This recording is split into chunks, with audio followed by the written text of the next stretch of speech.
Halo teman-teman, selamat datang di video pembelajaran ini.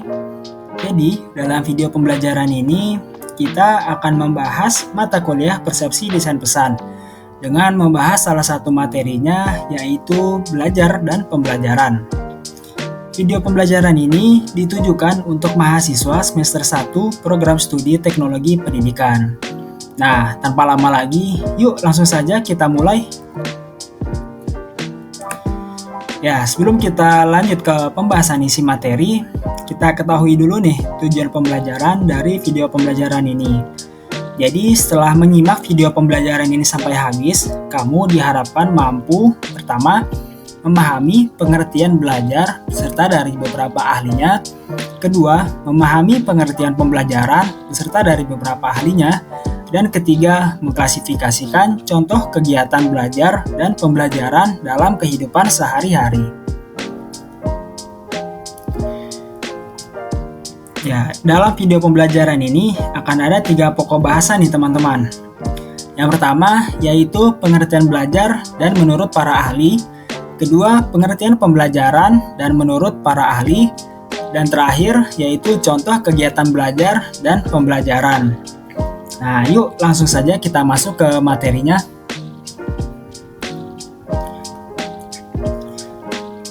Ya, yang pertama yaitu pengertian belajar.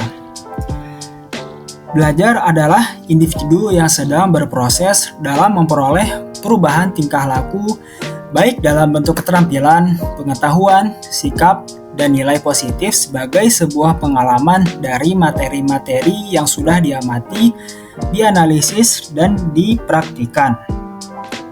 Ya, belajar tidak hanya dikhususkan bagi siswa sekolah, baik itu yang masih dari taman kanak-kanak, SD, SMP, ataupun yang masih SMA.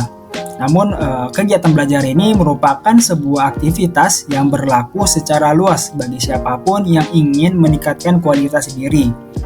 Selain itu, dengan belajar dapat juga meningkatkan keterampilan pemahaman, daya pikir, sikap, pengetahuan, dan berbagai kemampuan yang lainnya.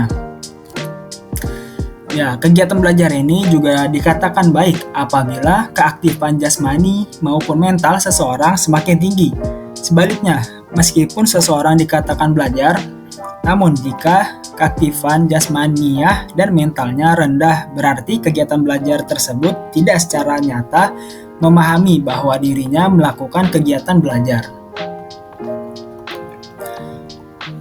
Ya, berikutnya ini ada pengertian belajar menurut ahli. Ahli pertama ada menurut Ahdar Jamaluddin dan Wardana.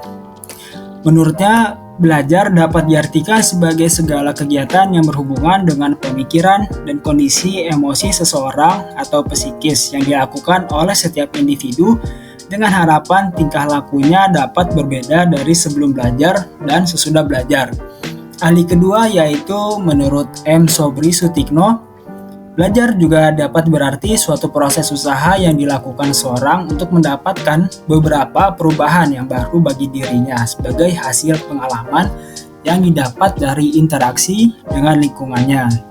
Ya, dapat kita simpulkan bahwa belajar itu merupakan suatu segala usaha yang dilakukan oleh individu melalui interaksi dengan lingkungan yang bertujuan untuk menghasilkan perubahan baru pada dirinya atau pemahaman ke arah yang lebih baik sebagai hasil dari pengalaman dan perolehan pengetahuan baru dari kegiatan belajar ini. Ya, berikutnya ada pengertian dari pembelajaran. Pembelajaran diidentikan dengan kata mengajar yang berasal dari kata dasar ajar yang berarti petunjuk yang diberikan kepada orang supaya diketahui atau diturut, ditambah dengan awalan pe dan akhiran an menjadi pembelajaran yang berarti proses perbuatan cara mengajar atau mengajarkan sehingga anak didik mau belajar. Pada hakikatnya, pembelajaran itu sebuah proses, yaitu proses mengatur, mengorganisasi lingkungan di sekitar peserta didik sehingga dapat menumbuhkan dan mendorong peserta didik melakukan proses belajar. Pembelajaran juga dikatakan sebagai proses memberikan bimbingan atau bantuan kepada peserta didik dalam melakukan proses belajar. Ya, dan pembelajaran tersebut merupakan aktivitas yang biasanya itu diberikan oleh tenaga pendidik atau seperti guru atau dosen kepada peserta didik agar terjadi proses transfer ilmu dan pengetahuan. Pembelajaran ini umumnya dilakukan di lingkungan sekolah, lembaga bimbingan belajar, dan berbagai tempat sejenis lainnya. Selain untuk transfer ilmu, dalam kegiatan pembelajaran juga terjadi proses pembentukan sikap yang tentunya bermanfaat untuk kehidupan para peserta didik. Dengan melakukan pembelajaran, maka peserta didik dapat memperoleh ilmu dan wawasan. Ya, berikutnya ini ada pengertian pembelajaran menurut ahli. Ya, ahli pertama ada menurut Sagala tahun 2010. Menurutnya yaitu pembelajaran merupakan membelajarkan peserta didik dengan asas pendidikan ataupun teori belajar. Hal ini menjadi penentu utama dari keberhasilan suatu pendidikan. Pembelajaran menurutnya juga merupakan komunikasi dua arah dan mengajar dilakukan oleh pihak guru sebagai pendidik dan sedangkan belajar dilakukan oleh peserta didik. Dan menurut ahli kedua yaitu Suherman tahun 2003, dalam sebuah pembelajaran, di dalamnya pasti ada peristiwa mengajar yang selalu disertai dengan peristiwa belajar. Jika ada guru yang mengajar, maka ada siswa yang belajar. Namun, jika ada siswa yang belajar, belum tentu ada guru yang mengajar, sebab kegiatan belajar dapat dilakukan secara individu. Ya, dari kedua ahli tersebut dapat disimpulkan bahwa pembelajaran merupakan proses komunikasi dua arah antara guru dan peserta didik yang di dalamnya itu melibatkan aktivitas mengajar dan belajar, di mana pembelajaran menjadi inti dari keberhasilan suatu pendidikan. Walaupun umumnya dalam pembelajaran melibatkan guru, kegiatan belajar juga dapat berlangsung secara mandiri tanpa keterlibatan langsung dari guru karena belajar dapat dilakukan secara individu.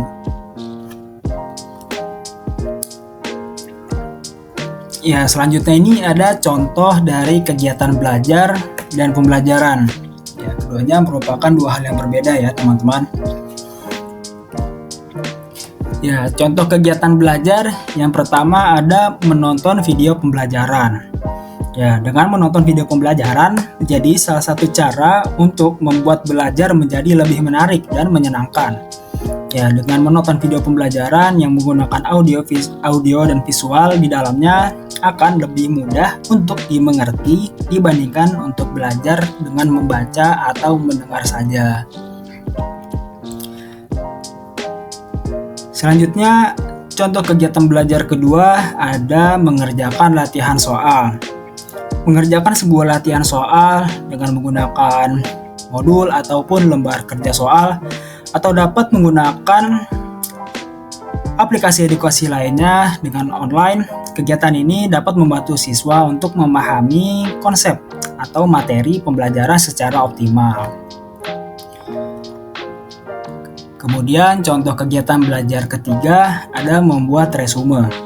Ya, menurut beberapa studi dengan membuat resume dari materi belajar yang telah didapatkan oleh para siswa sebelumnya dapat meningkatkan daya ingat dan pemahaman siswa lebih dalam lagi dan lebih lama juga.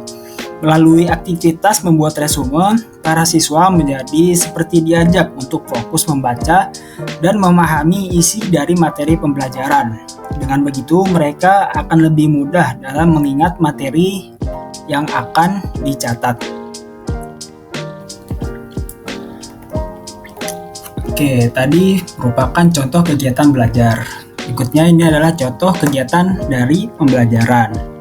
Pertama ini ada demonstrasi. Demonstrasi merupakan sebuah kegiatan pembelajaran yang di dalamnya menggunakan peragaan langsung atau melalui media pengajaran untuk memperlihatkan suatu proses, kejadian, atau benda tertentu seperti kejadian sesungguhnya. Ya, berikutnya ada eksperimen. Dalam kegiatan pembelajaran eksperimen, para siswa akan dibimbing oleh guru untuk menginstruksikan penggunaan berbagai alat dan prosedur yang sudah dirancang. Selama eksperimen, para siswa akan melakukan percobaan dengan mengalami dan membuktikan sendiri sesuatu yang dipelajari. Nah, biasanya kegiatan pembelajaran hal ini sering dilakukan dalam mata pelajaran IPA. Ya, contoh kegiatan pembelajaran yang terakhir yaitu ceramah. Kegiatan pembelajaran ini merupakan salah satu metode pembelajaran dan disebut dengan ceramah, yaitu bentuk dari pengajaran dengan penjelasan konsep, prinsip, dan fakta. Biasanya pada akhir metode ceramah akan ditutup dengan sesi tanya-jawab. Guru atau dosen juga bisa mengkombinasikan metode ceramah ini dengan metode lainnya. Nah, oke teman-teman, sebelum video pembelajaran ini berakhir, mari kita mengerjakan sedikit kuis dari materi yang sudah kita pelajari tadi nih. Oke, soal pertama nih. Dalam kegiatan belajar, melibatkan keaktifan dalam aspek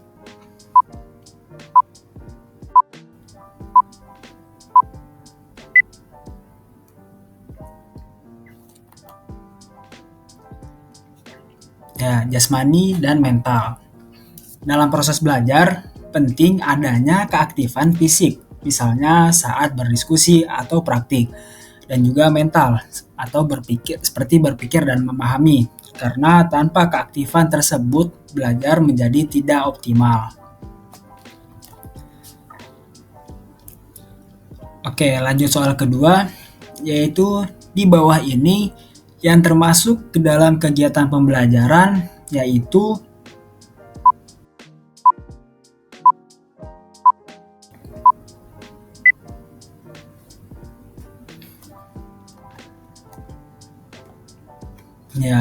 melakukan demonstrasi oleh guru.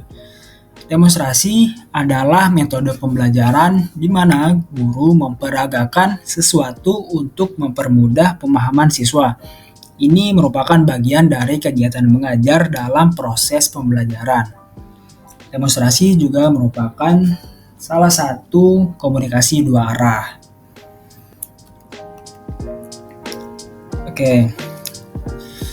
Cukup sekian yang dapat saya sampaikan. Terima kasih teman-teman atas perhatiannya. Mohon maaf bila ada salah kata dan kekurangannya. Wassalamualaikum warahmatullahi wabarakatuh.